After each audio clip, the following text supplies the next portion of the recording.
I am doctor D Swai, the motivational speaker. और आज एक बहुत ही अच्छा चीज के बारे में हम लोग डिस्कशन करेंगे। वो है क्या? रावण और लक्ष्मण संवाद। जब रावण जी मृत्यु शैया में गिरे हुए हैं तो राम जी, प्रभु राम ने लक्ष्मण जी को बोला कि हे लक्ष्मण, आप जाओ थोड़ा सा उनसे कुछ ज्ञान ले लो, बिकॉज रावण महाज्ञानी है। तो लक्ष्मण जी गए, उनके पास खड़े हो गए, उनके मुंह के पास, बिकॉज वो नीचे गिरे हुए हैं, सज्जा में गिरे हुए हैं। तो बस 2-3 मिनट का देर है, उनके उसके बाद जान चली जाएगी। तो राम जी बोले कि लक्ष्मण जाके ज्ञान ले लो, इस मौका को वेस्ट करने मत दो। ठीक है, लक्ष्मण जी पहुंच गए, उनके मुंह के पास पहुंच के बोले कि रावण जी, राम जी ने मेरे को भेजा है आपसे नॉलेज लेने के लिए।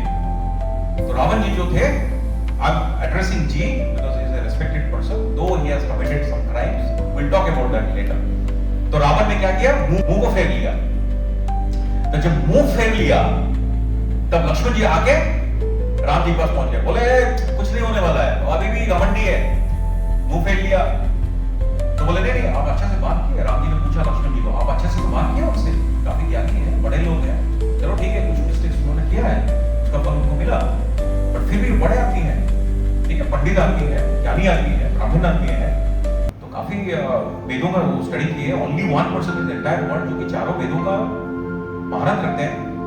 तो लक्ष्मण जी ने, हाँ मैंने उनको जाके बोला कि राम जी भेजे, और नहीं तो राम जी ने उनको पूछा लक्ष्मण को कि आप खड़े कहां हुए थे? बोले जब उनके सर के पास, मुंह के पास चले गया, क्योंकि वो सुन नहीं पाएंगे, क्योंकि उनका सांसें बस थोड़ी देर के लिए है। बोले वहीं पे गलती कर दिया। जिससे ज्ञान लिया जाता है गुरु होता है, और गुरु का अपमान जो होता है वो कभी सही नहीं होता है। तो गुरु से जब ज्ञान लेते हो तो हमेशा उसके पैर के पास आपको खड़ा रहना है, क्योंकि वहां से ज्ञान ले आते हैं। तो राम जी बोले चलो ठीक है लक्ष्मण, कोई दिक्कत नहीं है, दोनों साथ में चलते हैं। तो राम जी गए, उनका पैर पकड़ के बोले कि रावण जी जाते हुए कुछ अच्छा चीज हमको दे के जाइए, जैसे कि हम लोग अपना राज्य जो जब अभी राज्य अभिषेक होगा तो हम लोग राज्य को सही से चला सके। तो बोले राम, प्रभु राम, आप तो पालनहार हो, आपको क्या मैं बताऊं, मेरा तो बुद्धि भ्रष्ट हो गया था, जो कि मैंने ऐसे काम किया और देखो आज फल देखो, सारा कुछ वर मेरे पास था, लेकिन फिर भी मैं कुछ कर नहीं पाया। जो काल को मैंने बांध के रखा था, रावण जी अकेले आदमी है जो कि काल को बांध के रखे, फिर भी वो कुछ कर नहीं पाए। तो राम जी फिर उनको रिक्वेस्ट किया कि नहीं महाराज, आप कुछ बोल के जाइए, आप पंडित जी हैं, वेदों का ज्ञान रखते हैं, तो आप कुछ बोल के जाइए। तो रावण जी ने बोला, पहला बात, कभी अपने शत्रु को जो है ना, कभी अंडर एस्टिमेट नहीं करना, छोटा नहीं आना। तो जब युद्ध हुआ, क्या हुआ? इनके पास इंद्र जी थे, यू नो लाइक कौन कौन थे, सारा, अबे इतना देखोगे राक्षस जितने वीर थे, कुंभकर्ण थे, सब कुछ, अबे सब दिव्यास्त्रों से लोड। और रावण तो मतलब क्या कहने, you know he was having the wisdom of 10 heads, तो कितना उनके पास दिव्यास्त्र सब कुछ था, फिर भी हार गए। तो वो बोले कि जब मैं आपको देखा कि बानर और कुछ मानव को लेके आ रहे हो, तो मेरा जो ईगो है ना, घमंड, सर के ऊपर चढ़ गया, और मैं बोला अरे ये क्या है, ये कुछ नहीं कर सकते हैं, छोटे मोटे बानरों को लेके आ रहे हैं और मेरे को हरा देंगे, मैं दिव्यास्त्रों से लोड हूं, ठीक है, महाज्ञानी हूं, महापंडित हूं, सारा कुछ बर मेरे को मिला हुआ है, काल को मैं बस में रखा हूं, तो मेरा ये जो घमंड है ना, मेरे को ले डूबा। तो पहला जो चीज है, आप हमेशा ध्यान रखना, आप राजा बनने वाले हो अयोध्या के, तो घमंड कभी नहीं करना किसी भी चीज को, और शत्रु को जो है कभी नीचा मत आना, ठीक है, ये पहला उनका था। दूसरा ज्ञान क्या था? ये दूसरा ज्ञान है, जो अच्छा चीज है वो हम लोग नहीं करते हैं, जो बुरा चीज है हम लोग उसको जल्दी करते हैं। कैसे? नहीं, सूप ने कहा, मेरा जो बहन थी वो दौड़ के आई रोते रोते और मेरे को बोली कि मेरे को ऐसा हो गया मेरे साथ, मेरा नाक काट दिया, और मैं गुस्से में आ गया, क्योंकि बुरा काम जो है वो बहुत तरीका से आता है और उसको करने में हमको मजा आता है। और मैं इतना गुस्सा हो गया, मैं इतना महाज्ञानी होते हुए सुध हो गया, और मैंने क्या किया, वहीं पे डिसाइड किया कि अगर आप लोगों ने मेरे बहन के साथ ऐसा किया है, मैं आपका बीवी को उठा दूंगा, और मैंने सीता मैया का हरण कर दिया, जो कि मेरा डाउनफॉल का एक मेजर रीजन है, क्योंकि मैं चरित्रवान से चरित्रहीन हो गया। ये मेरा नंबर 1 रीजन है डाउनफॉल का, ठीक है। तो पहला क्या है, शत्रु को छोटा मत आंकना, कभी भी जिंदगी देना, किसी को छोटा मत आंकना, क्योंकि आज का जो राजा है कल का फकीर है, आज का जो फकीर है कल का राजा है। तो किसी को कम नहीं आंकना। दूसरा, ईगो को कंट्रोल करना, घमंड जो होता है, दूसरा jealousy, ego, all this things will take you down in life, कभी भी नहीं करना। तो उसके होता है ना, दो चीज होता है, विद्वान और विद्वावान। विद्वान कौन होता है? जो विद्या को अर्जित करता है, कंट्रोल में रखता है। लोग उसको रेस्पेक्ट क्यों देते हैं? क्योंकि उसके पास विद्या है। बट विद्यावान कौन होता है? जो विद्या को दूसरों को डिस्ट्रीब्यूट करता है। तो उसके विद्वान को लोग डरते हैं उसका विद्या के लिए, पर विद्वान को लोग रेस्पेक्ट देते हैं क्योंकि वो किसी के सामने भी दोस्ती बना लेगा, भले ही वो काफी विद्यावान है।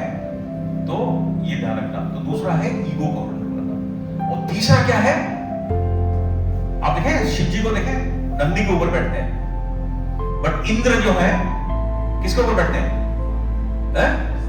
गजराज हाथी के ऊपर बैठते हैं। बट रिस्पेक्ट किसका ज्यादा है? शिव जी का या इंद्र का? शिव जी का, भोलेनाथ का। क्यों? हमेशा आपका पोजीशन, चेयर आपको ऊंचा नहीं रखता है। तो कभी भी कोशिश नहीं करना जबरदस्ती लीडर बनने का या दिखाने का। आप पीछे रहते हुए भी, you might not be the topper in the class, but you are a leader in behind also. So don't feel jealous. Ego, घमंड नहीं रखना, किसी का बुरा मत सोचना। आप भीड़ में रहेंगे, छुप के भी रहेंगे। अगर आप सही लीडर है, लोग आपको लाइक करेंगे, लोग आपके पास जाएंगे, लोग आपका गुणगान करेंगे, जैसे शिव जी का होता है। अगर सिंहासन का ही होता तो इंद्र जी जो है उनका ज्यादा रिस्पेक्ट होगा। बट हम लोग इंद्र जी का रिस्पेक्ट उतना नहीं करते जितने भोलेनाथ का करते हैं। तो ये तीन चीज जो है बता देते। उनके पास समय कम था, रावण जी के पास उनका लास्ट टाइम था। तो रावण जी ने क्वेश्चन पूछा, बोले हे प्रभु राम, मैं आपको एक क्वेश्चन पूछता हूं, मेरे को आप आंसर दे दीजिए, मैं शांति से जाऊं। तो बोले पूछो। तो बोले मेरा सब कुछ रहते हुए हार क्यों गया? मैं चारों वेदों का पंडित, मेरा कुल आपसे बड़ा है, मैं ब्राह्मण हूं, आप क्षत्रिय हैं, मैं काल को बस में रखा हूं, मेरे पास सब दिव्यास्त्र था, मेरे पास इतने योद्धा थे, एक से बढ़ के, फिर भी मैं हार क्यों गया? तो राम जी बोले हे प्रभु, मैं आपको क्या बताऊं? राम जी बोल रहे हैं रावण जी को, तो बड़ा पंडित थे, वहां क्या नहीं। तो बोले मैं आपको क्या बताऊं? तो बोले नहीं प्रभु, आपको तो बताना पड़ेगा, ये आपका वश्य का थोड़ा सा रिक्वेस्ट है, आप मेरे से उम्र में बड़े हैं, आप पंडित जी हैं। राम जी फिर बोले, तो रावण जी खुद बोले मेरे को प्रभु पता है, मैं गुस्से में आके, घमंड में आके चरित्रवान से चरित्रहीन हो गया। ठीक है, मेरे पास ज्ञान रहते हुए मैं अहंकारी हो गया, और आप अहंकारी ना होके ज्ञान को रखे, इसलिए आप पालनहार हैं, आप श्री राम हैं। तो उसके बाद 3 बार उन्होंने श्री राम श्री राम श्री राम बोल के उनका निधन हो गया। ठीक है, तो इसमें से हम लोगों को क्या सीख मिलता है? नंबर 1, शत्रु को कभी भी कम मत नहीं आना, किसी को भी कम नहीं आना। ठीक है, give them the respect what they deserve. Number 2, घमंड कभी भी नहीं करना, क्योंकि जो घमंड करता है उसका घमंड ज्यादा दिन रहेगा नहीं। This is not only true from mythological story, but ये है क्योंकि घमंड जो है अंधा बना देगा, और आपका खुद का फोकस खुद से उठ जाएगा और दूसरों के ऊपर ज्यादा रहेगा, और जो दूसरों के ऊपर ज्यादा फोकस करता है वो ज्यादा समय तक टिक नहीं पाएगा और उसका पतन निश्चित है। और तीसरा जो है चरित्रवान और चरित्रहीन। तो किसी चीज को अगर उस सूर्पनखा जी जो आए, उन्होंने मिस्टेक किया था, उन्होंने जाके गलत काम किया, उन्होंने उनको उसका राम जी को और लक्ष्मण जी को, तब जाके उन्होंने मारकर उनका ना कर दिया। तो अगर रावण जी अगर उसको ना देखे हुए, क्योंकि तो आप महाज्ञानी हो, तो उसको ना देखे हुए अगर आप थोड़ा सा कंट्रोल कर लेते अपने ईगो को और गुस्से को, तो शायद ये ना होगा। पर विधि का विधान को कौन ये करे, तो जो होने वाला है वो तो होगा। और दूसरा है ज्ञान का कभी तिरस्कार नहीं करना। ठीक है, और जो शिक्षक होते हैं, जो ज्ञान देते हैं, उनका हमेशा जो ज्ञान लेने का था, तो राम जी ने बोले कि आपको वहां पे नहीं खड़ा होना था। लक्ष्मण जी क्या बोले कि मेरे को लगा उनका जान जा रहा था, सुन नहीं पाएंगे वो, तो मैंने उनका जाके मुंह के पास खड़ा हो गया, इसलिए रावण मुंह फेर लिया। तो बोले वहां नहीं, जहां जिसके पास पास से कुछ लेना है, आपको शिक्षा ज्ञान लेना है, उसका पैरों के पास जाके पहुंचना पड़ेगा, भले ही आप उम्र में बड़े हैं। तो उसके बोलते हैं टीचर और स्टूडेंट का रिश्ता भी होता है, एक इमोशनल बॉन्डिंग होता है। भले ही आप मेरे से उम्र में कम हो, काफी कम है, बट फिर भी जब मेरे को भी आपसे ज्ञान मिलता है तो मैं भी आपके पैरों के पास खड़ा हूँ। इसलिए गुरुदेव बोलते हैं ना, वो तो नारायण होता है ना, सबके शरीर में नारायण होता है, जानता है ना, तो सबके शरीर में नारायण रहते हैं। तो this is the importance of knowledge and guru. I hope you got a lesson in your life, I hope you will execute it. आप उसको देखेंगे, इतना महाज्ञानी रावण जैसे, चारों वेदों का मालिक, काल को जो बस में करके रखा था, सारा दिव्यास्त्र उसके पास था, ठीक है, भगवान देव, अबे कोई भी तीनों लोगों में कोई ऐसा नहीं था जो उसको मार सके। पर देखो एक छोटा सा गलती के लिए उसने अपना जो बेसिक चीज होता है, गुरु का जो बेसिक चीज, पंडित आदमी है, तो बेसिक चीज उन्होंने छोड़ दी, जो कि काल बन गया, ठीक है। तो इससे सीख लेते हुए हम लोग कुछ अच्छा काम करते हैं और फिर अगले संवाद में हम लोग देखेंगे कि और क्या